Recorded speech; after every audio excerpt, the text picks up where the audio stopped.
Hello and welcome to video 3 of Chez Guevarra. What we're going to be covering here is the forecast of the income statement and specifically getting underway with years 2018 and 2019.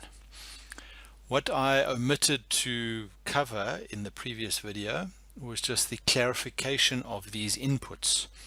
So really all I've done is I have taken these numbers out of the case study and I've put them into my spreadsheet.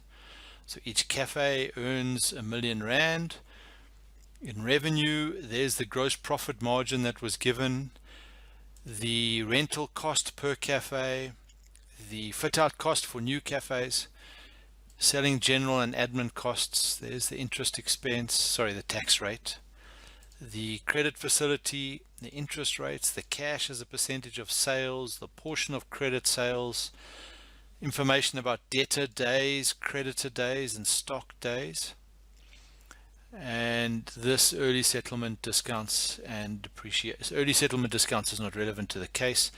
I put it in there for a discussion that we'll have later, but the depreciation is important, so that's there. So I've really just plugged those in.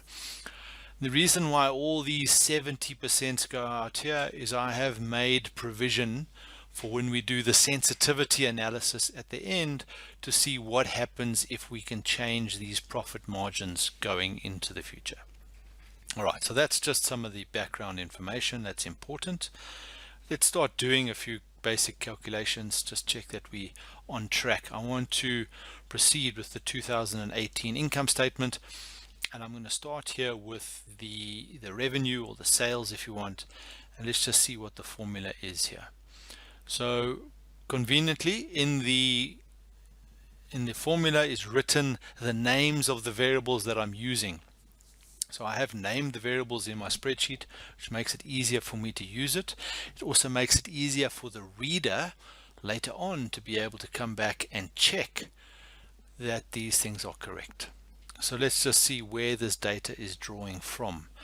There is a line here called revenue stores.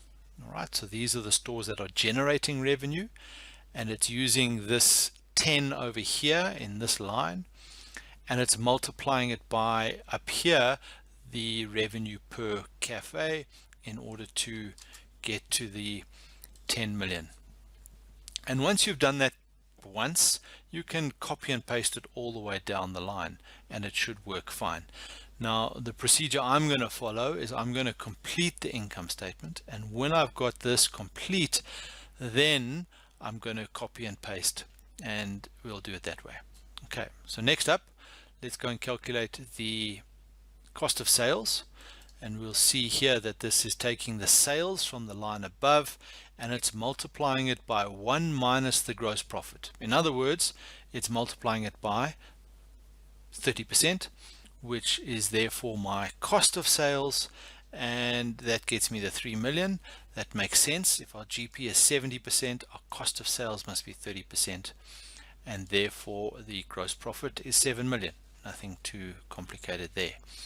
All right, so keep going. You'll see that this is pretty much the same procedure here.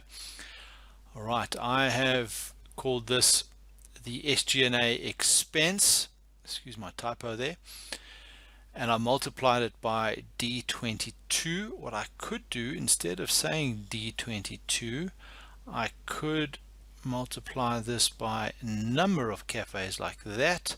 If you use a line, you must put an @ sign at the front. Okay, so this line, this row, is called number of cafes, and there is the number. So we can just test that again. There we go. Number of cafes.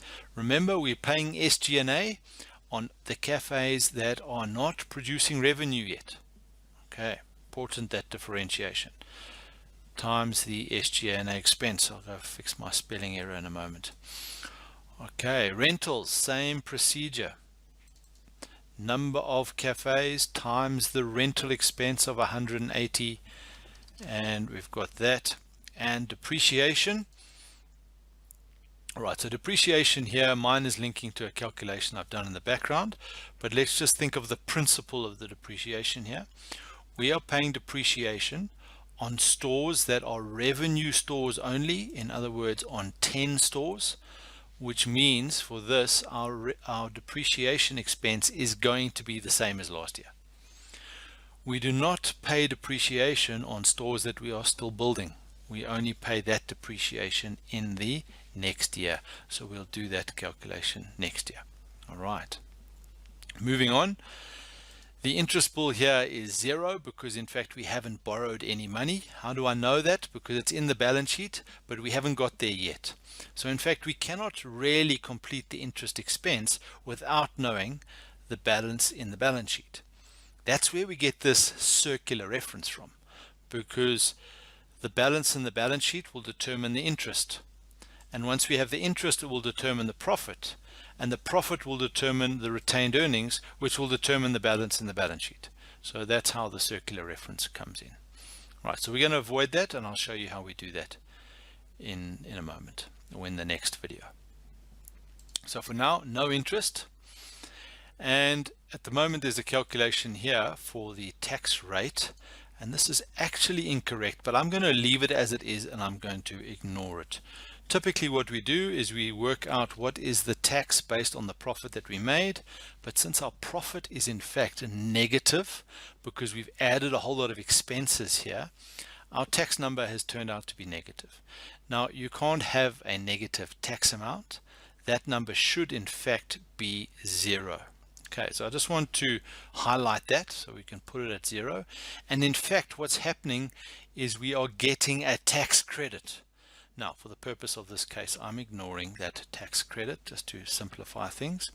But for now, let's just make that 0. So now our profit after tax is 0. Okay, cool.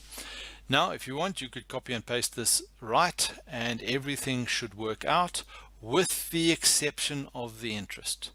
Because if you haven't completed your balance sheet, you won't have the interest expense.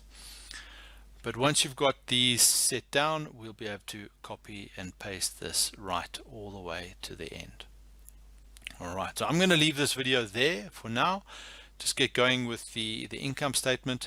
In the next video, we are going to come and complete the balance sheet for years 2018 and 2019. And by the time we've done that, we should be fully set up so that we can copy and paste all our numbers to the end of the 5-year forecast. I'll see you in the next video.